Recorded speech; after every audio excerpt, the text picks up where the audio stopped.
and the baby's in distress.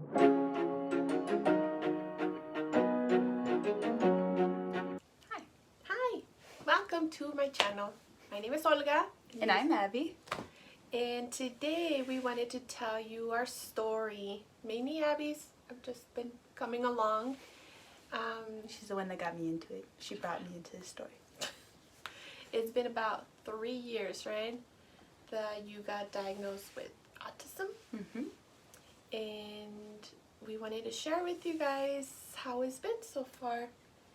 And maybe go back to the beginning before we even knew that you were autistic. Yeah. So, tell us, how old were you when you noticed that you were maybe different from average kids?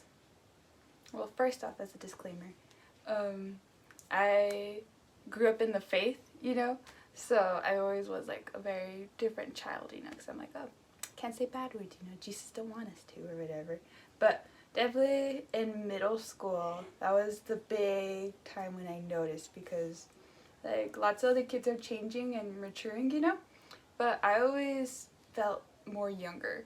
I didn't really feel like my age, and to this day I still don't feel like my age. I'm 12, but back when I was 12 and 13, I felt like really younger because I wasn't like how other preteens were, where they wanted social media and they wanted a boyfriend or a girlfriend, and like they were just like into like using jokes with sarcasm or using these phrases, and I'm just oblivious because I'm like taking everything literally. I'm like, I don't understand. I don't have any of those desires. I'm like still playing with my littlest pet shops and like not wanting to do anything with that.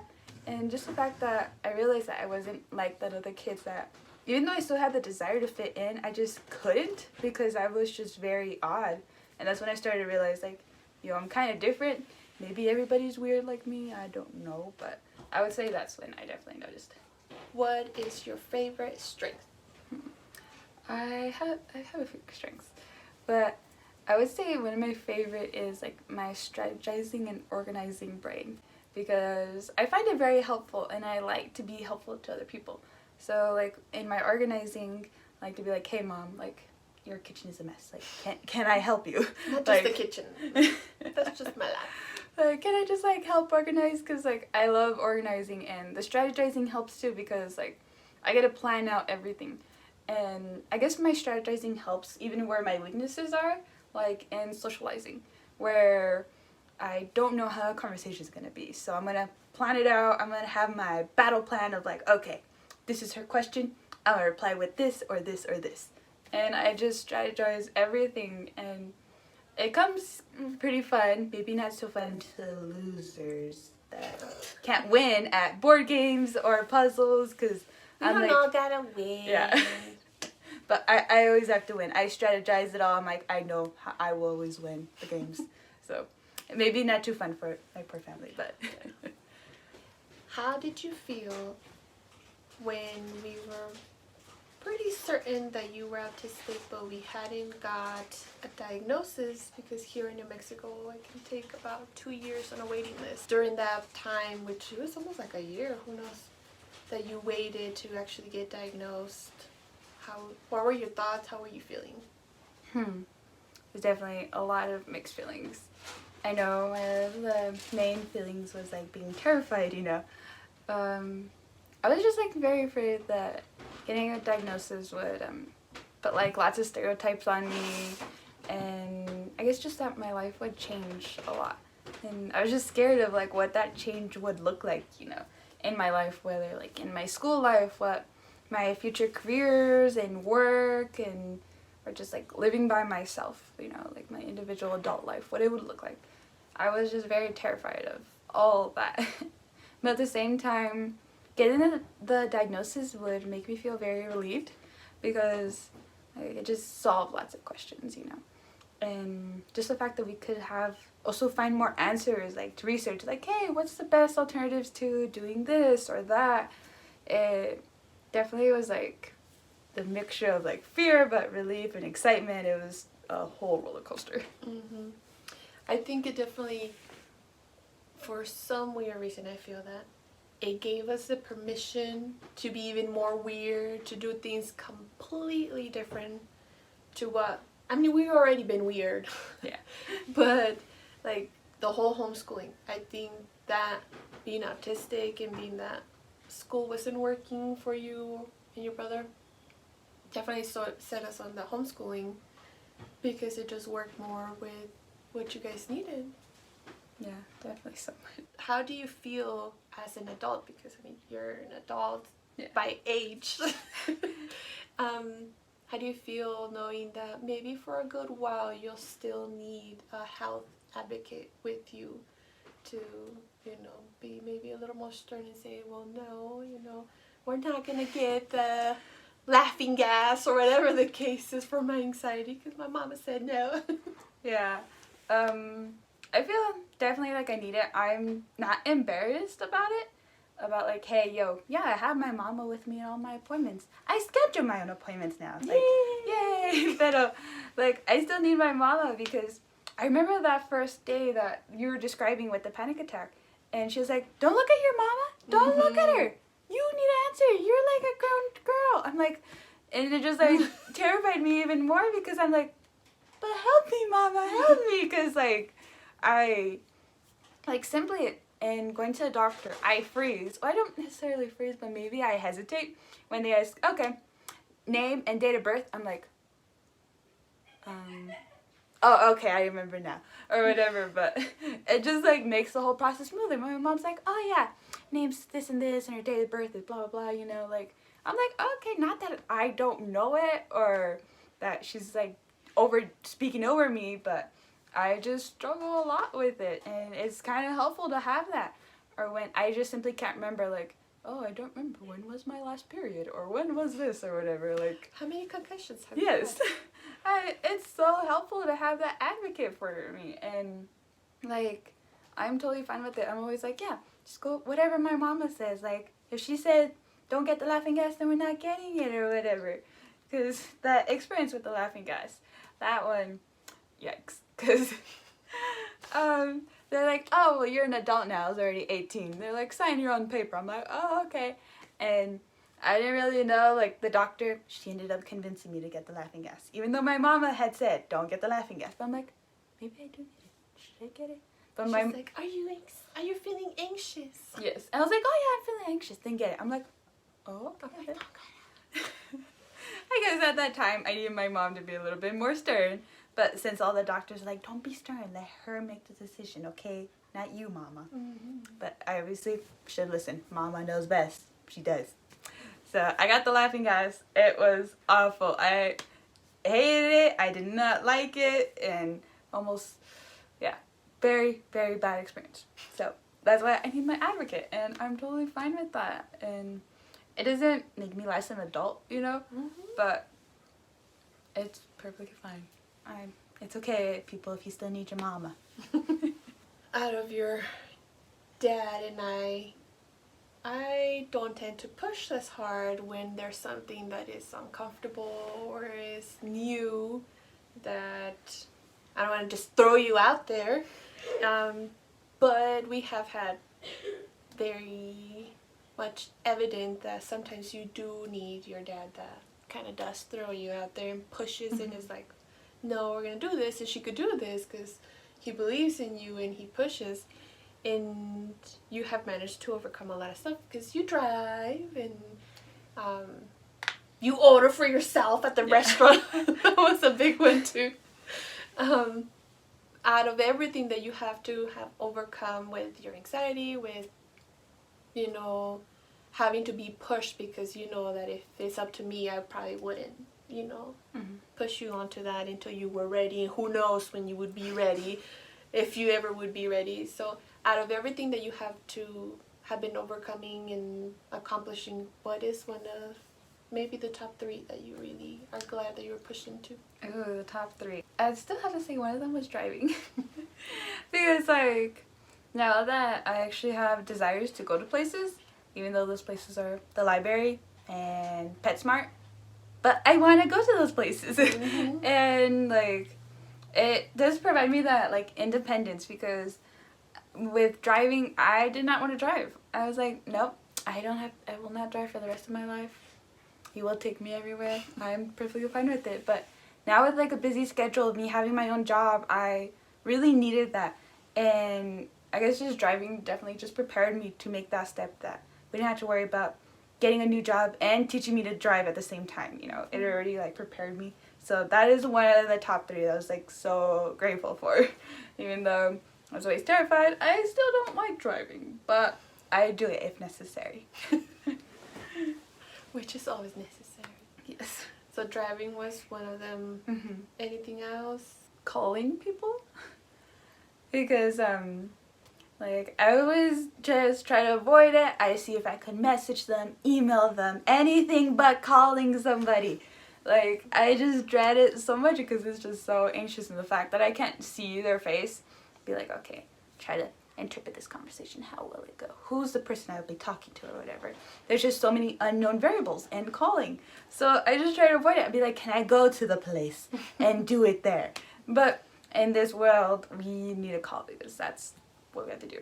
If I need a call to make to get my medications, you know, make an appointment, or simply interviews. Like, that's a big thing too, you know, that I need an interview. Be like, hey, can I get a job here or whatever? Like, that's a big one. And I did not want to call for the longest time. And still nowadays, if it's like in a homework assignment, I'll be like, nah, I will not call the professor. I'll wait it out.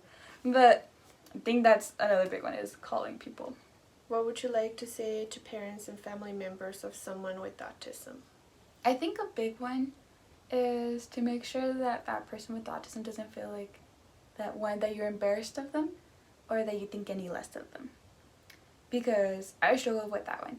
That I thought like, oh, now you think less of me because I have autism now and I can't perform as highly as I did because, you know, I could take it easy now with my accommodations.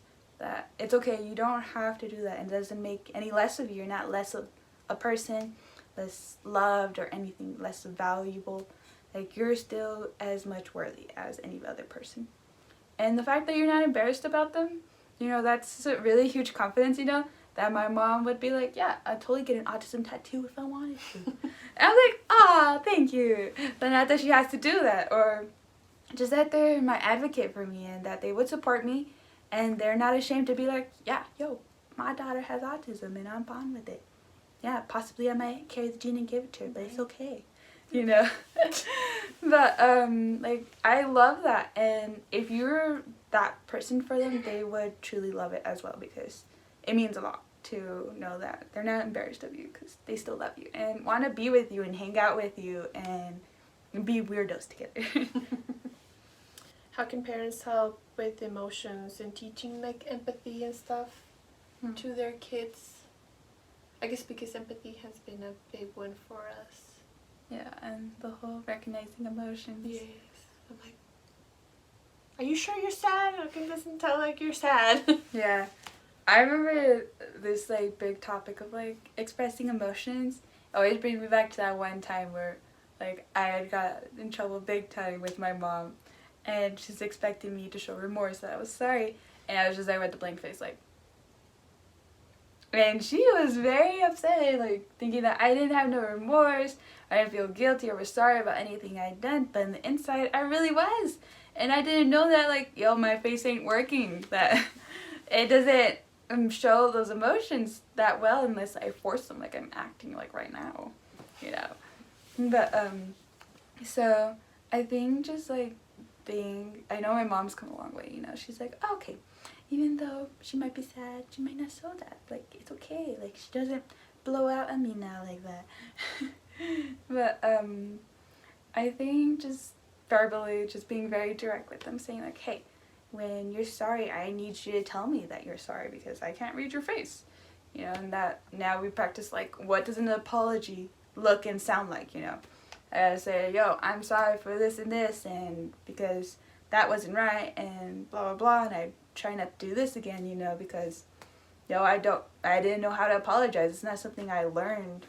And showing that empathy to show that, and for empathy to say that like, yo, I do feel bad. I feel sorry for you that you went through this, because we don't show it either. Just as the way sadness, we know how to show our love in the same way. Like, yeah, I'm actually happy, or I feel sad for you or whatever, because our faces are broken. So, but I think just being verbally with that, just being very direct to be like, hey, this is how you do it, and that would be the most helpful.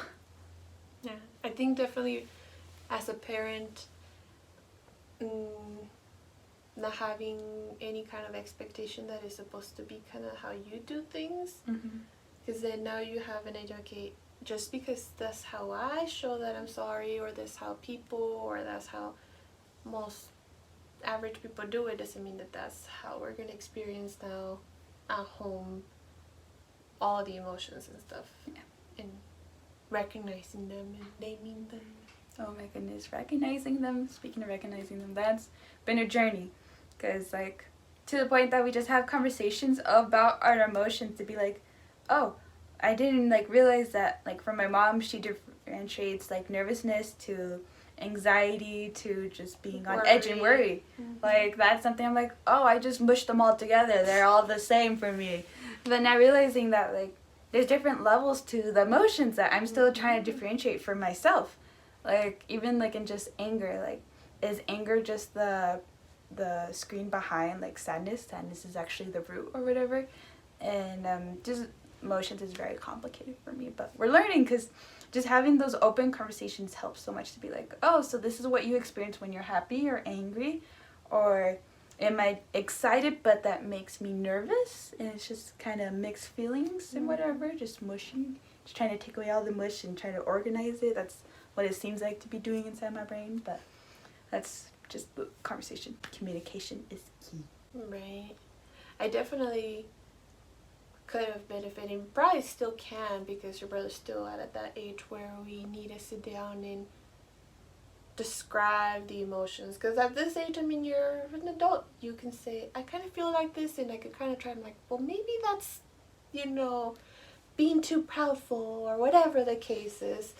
But even with your brother, I think we're still at the stage where, like, this is what, you know, jealousy looks like, and this is what, you know, having empathy for someone that's feeling sad looks like. I think it would have really helped us, and it still probably would help us. If anybody knows about a book or anything, let us know. Yeah, because obviously me with the books, I struggle. When we're doing like art, we're examining art, and I'm like, the lady looks mad. She's about to hit the baby. And my mom is like, she's like, nope, that's not what was happening. She was tenderly looking at her child with love. And, like, I don't know where you were getting it. We're looking at two different pictures. I was like looking at the picture. I'm like, she's obviously mad, and the baby's in distress. Like, that's just not looking at it right. And like, I need that simple picture book too. Like, okay, this is what it looks like when someone's happy, someone's sad, and like, I guess just understanding even those complicated emotions. I like to tell myself that change is good. Yes. Change is good, because for being, like how you say, such routines, you know, we don't like change, and like change is scary. Change is bad, but change is good. Because I love one of the biggest changes that I'm okay being weird. Because for so much of those 16 years, I'm like, I don't like being weird. I'm not weird. Don't say I'm weird. Okay, I am as normal as everybody else. Okay, but like that's one of the things I just ponder about. Like, well, like I've accepted that. I'm like, hey, why have I always tried to be like somebody else when I could just be me? And that's one of the things that I always think about, like all those years. And now I'm just gonna live in it. I'm gonna put on my cat ears. I'm gonna do my makeup however it works or whatever, and put on what I like, because I'm done with that. And we're just gonna bask in change and always try to come upon like new opportunities with like, hey, this could be for the best, you know, like, hey, let's get a goat. Hey, let's live on a farm. Like, hey, let's like do all these new changes, because it's always been for the better, because like that's what your parents do. They always try to do what's best for you. They don't ever try to harm you, just as God, as our Heavenly Father does, that He has a plan for you. It's not to harm you or to hurt you, but it's to grow you and to make you prosper. So that's why I like that overall change has been good, even though I've always kind of gone against it, never liked it, but in the end it works out well. Yeah. God works everything for the good of those who love Him. And the fact that change is the only constant. That could be your routine. Change will be for certain in the future. Yep. We could wrap it up today. All right, but thank you guys for tuning in. Bye.